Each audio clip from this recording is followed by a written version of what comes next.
구속사의 계보라는 주제로 함께 은혜 나누기 원합니다. 하나님은 홍수의 심판을 믿음으로 극복한 노아와 그 세 아들 셈, 함, 야벳 이들을 택하시고 이들 중에서 하나님은 한 사람을 선택하십니다. 노아가 술에 취한 후에 자신의 부끄러운 행위를 깨달은 후에 9장 25절에서 27절에 자녀들의 미래에 대해서 예언을 하지요. 하나님의 마음을 잘 알고 있던 노아는 하나님의 뜻대로 세 명의 자녀들에게 선포합니다. 앞서 우리는 노아의 아들 함의 저주받은 삶과 그 후손들의 불의한 행위를 바벨탑 사건을 통해서 확인할 수 있었습니다. 함의 후손들은 세상적으로는 명예와 영웅이라 칭송받았지만 그들은 노아의 예언대로 종의 종이 되는 비참한 삶을 살아갑니다. 그리고 파멸에 이르게 되었죠. 특히 노아는 셈에게 관심을 집중하여 예언합니다. 9장 26절에 보면은 셈의 하나님 여호와를 찬송하리로다. 셈은 하나님을 섬기는 자로서 하나님 안에서 살아가는 자로서 그를 칭송합니다. 야벳은 셈의 장막에서 창대함을 누리고 함의 후손은 가나안은 셈과 야벳의 종이 됨을 예언하지요. 오늘 본문의 말씀은 이제 본격적으로 셈의 하나님께서 어떻게 역사하시는지, 셈을 통해서 하나님이 어떤 구속사역을 이루시는지를 소개하고 있습니다. 하나님은 여호와를 찬양하는 믿음의 계보를 통해서 인류를 구속하시고 은혜의 역사를 선포하는 말씀입니다. 본문 10절부터 셈의 족보가 소개됩니다. 10장을 보면 셈의 후손과 셈에 대한 족보를 이야기합니다. 그리고 10장 중에 보면 셈의 아들은 엘람과 아수르, 아르박삿과 룻, 아람 이렇게 5명을 소개하죠. 여러 명의 자녀 중에 하나님은 오늘 본문에서 100세 때에 낳은 아들 아르박삿을 택합니다. 어찌 생각해 보면 아르박삿은 매우 특별한 아기예요. 하나님의 선택을 받고 특별한 하나님의 계식 가운데, 섭리 가운데 출생한 아기라고 볼 수도 있습니다. 왜냐하면 홍수 2년에 그를 낳았습니다. 노아의 가족이 방주에서 지낸 기간이 1년이 조금 넘는 시간을 보냈습니다. 즉 아르박삿은 방주에서 나온 후에 첫 번째로 태어난 생명이라고 볼 수 있지요. 노아의 가족은 아르박삿의 출생을 보며 하나님께서 이루실 새 생명을 축복하며 감사했을 것입니다. 소망이 넘치는 아기죠. 그들에게 맡기신 생육하고 번성하여 땅에 충만하라 라는 이 언약의 출발을 알리는 신호탄과 같은 생명이 옵니다. 아담을 지으시고 생육하고 번성하라는 이 언약의 말씀은 죄가 들어온 후에 타락한 인생들에 의해서 중단되었습니다. 땅에 충만해지는 삶이 아니라 철저히 타락하고 죽이고 괴롭히고 파괴하는 삶을 그들은 살았지요. 하나님의 말씀에 거부하고요. 하나님의 명령을 배도하는 역사가 반복되었습니다. 결국 홍수로 모든 인생들을 하나님은 멸하신 것이죠. 노아의 가족으로 다시 시작되었건만 바벨의 인류는 또다시 하나님을 떠나고 등지는 불순종의 역사를 만들어 갑니다. 신할 평지에 모여서 흩어지지 말고 함께 살자 이렇게 세운 바벨탑의 심판 사건은 홍수 이후 인류들에게 충격적인 사건이 되었을 것입니다. 그들은 하나님의 뜻대로 땅에서 생육을 멈춰서는 안 된다는 사실을 깨달았습니다. 흩어지고 번성하는 역할을 중단할 수 없는 사명으로 받아들이며 순종하는 것이지요. 특별히 이렇게 바벨 사건으로 혼란스러운 세상에서 셈의 후손은 생육하고 번성하는 일에 집중합니다. 셈의 족보를 보면 흥미로운 특징이 한 가지 나옵니다. 10장 말씀을 보면 누가 누구를 낳았다라는 사실만을 증거합니다. 그런데 셈의 삼남인 아르박삿을 시작으로 후손들은 매우 어린 나이에 결혼을 합니다. 그리고 자녀들을 낳죠. 그리고 그들의 나이가 무려 30세 전후에 자녀들을 낳기 시작합니다. 역시 수명도 점점 짧아지죠. 셈의 후손들은 수명이 급격하게 짧아지는 이 위기의 시간에도 하나님께서 거듭거듭 말씀하신 언약을 순종합니다. 맡겨진 사명을 바로 생육하고 번성하는 이 소명의 삶을 충실히 감당합니다. 셈의 후손들은 세상의 문명과 제국의 발현 속에서도 맡긴 사명에 충실하게 살아갑니다. 오늘날에도 바벨의 문화, 세상의 향락과 죄악이 교회를 공격하고 믿음의 성도들을 유혹하지요. 급격하게 이 사회는 타락하고 있고요. 범죄하고 바벨의 문화인 이 거대 악이 침범합니다. 공격합니다. 믿음의 성도들을 흔들어댑니다. 여러분, 이런 시대에 믿음의 성도들은 어떻게 살아야 할까요?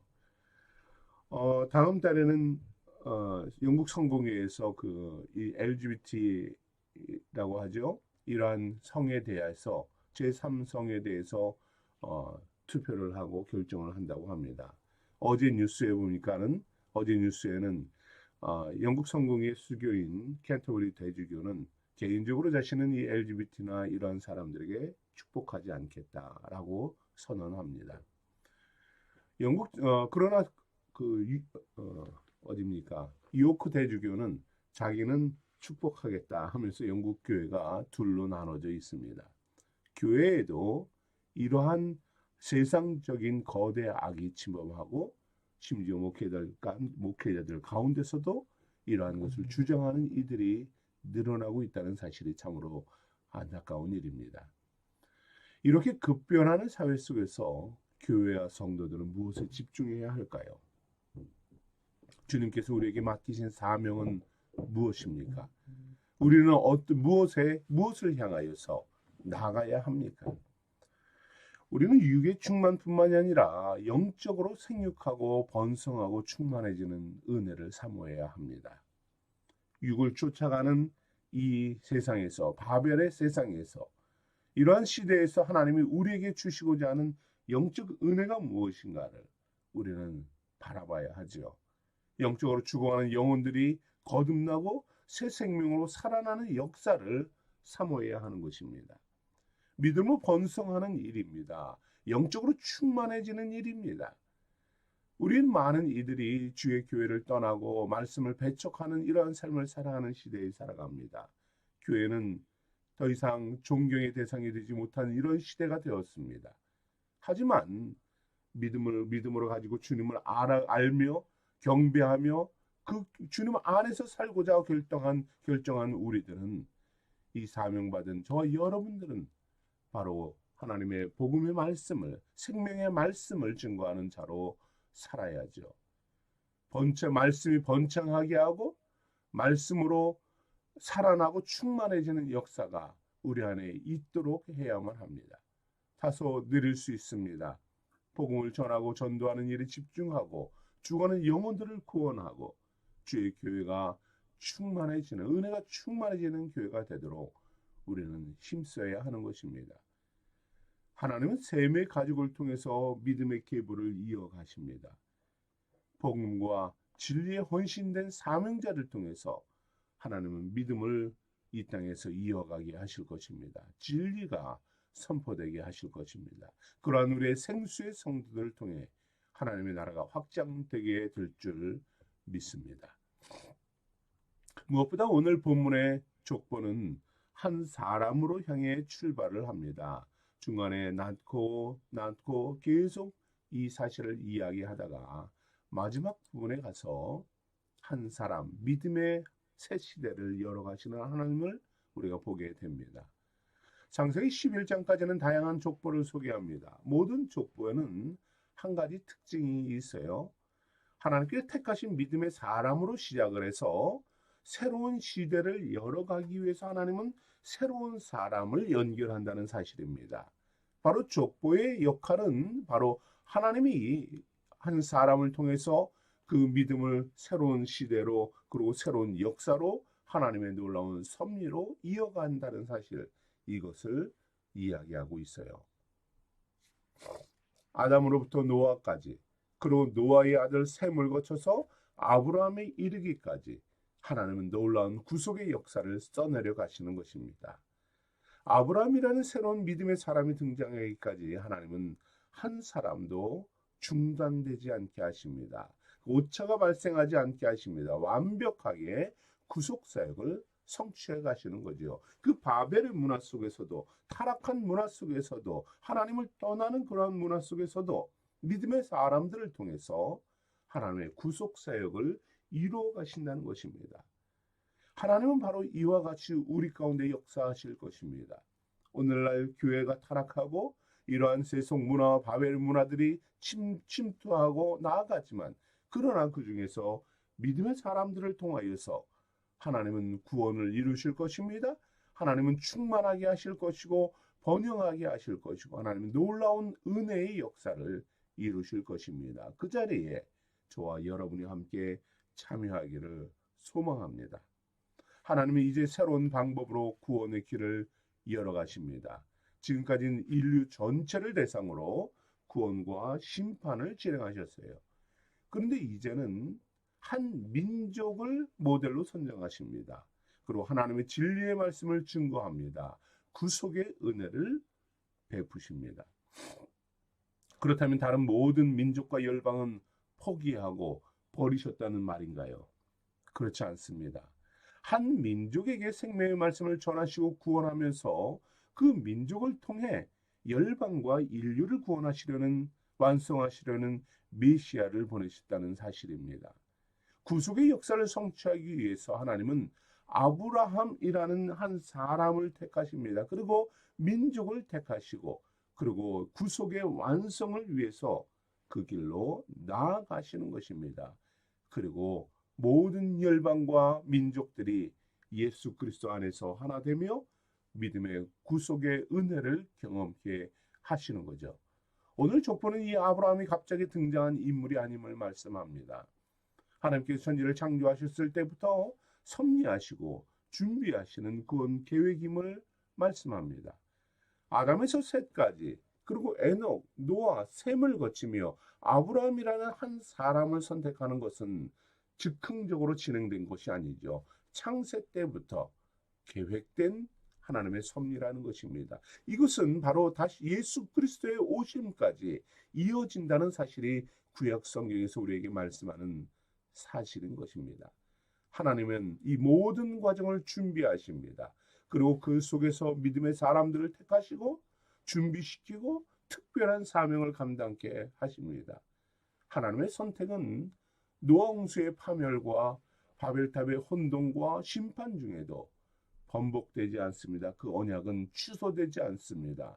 하나님의 택하시고 예정하신 대로 완성하십니다.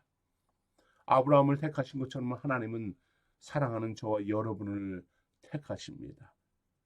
창세 때부터 저와 여러분을 보시고 준비하시고 택하여서 당신의 자녀로 부르시고 오늘 영국으로 부르시고 생수교회로 인도하시고 이 시간에도 주님과 우리와 함께 예배하도록 성도로 부르시고 믿음으로 든든히 서가도록 이끌어 주신다는 사실을 기억하십시오. 하나님께서 여러분과 함께 하십니다. 여러분의 중보하며 선한 뜻을 위해서 하나님이 역사하시고 일하신다는 사실을 여러분 기억하시기 바랍니다. 이 택하신 교회에서, 이 자리에서 우리가 함께 중보하며 나갑시다. 이곳에서 주의 선하신 뜻을 이루며 나갑시다. 교회를 향한 하나님의 비전을 함께 바라보며 나아가는 것입니다. 온통 세상은 바벨의 사건들과 문화가 뒤섞이고 혼돈 가운데 있고 죽임과 파멸이 눈앞에 있지만은, 그러나 그 속에서 믿음의 사람들과 같이 믿음을 지키며 나아갑시다. 말씀을 붙잡고 나아가는 것입니다. 예수 그리스도 안에서 이루시는 하나님의 섭리와 우리에게 맡기시는 사명을 감당해 나가는 성도가 되어야 합니다. 하나님의 부르심과 선택, 이것은 심판하시고 파멸시키기 위해서 우리를 부르신 것이 아닙니다. 바로 죄의 형벌로 멸망시킴이 아닙니다. 믿음의 성도로 부르시고 말씀에 순종하는 삶을 통해 축복과 은혜를 누리게 하심을 믿으시기 바랍니다. 영원한 구원의 열매를 누리게 하심입니다. 그런데 하나님은 아브라함의 이야기를 하시기 전에 특별한 상황을 한 가지 소개합니다. 오늘 30절의 말씀을 보면 사레는 임신하지 못함으로 자식이 없었다 말합니다. 아브라함의 아내 사레가 자녀를 출산할 수 없다는 사실을 오늘 분명히 말씀하고 있죠. 여러분, 근데 족보에서 가장 중요한 것이 무엇인가요? 하나님의 축복이 자녀들을 통해서 어떻게 전달되고 성취되는가를 증명하는 게 족보지요.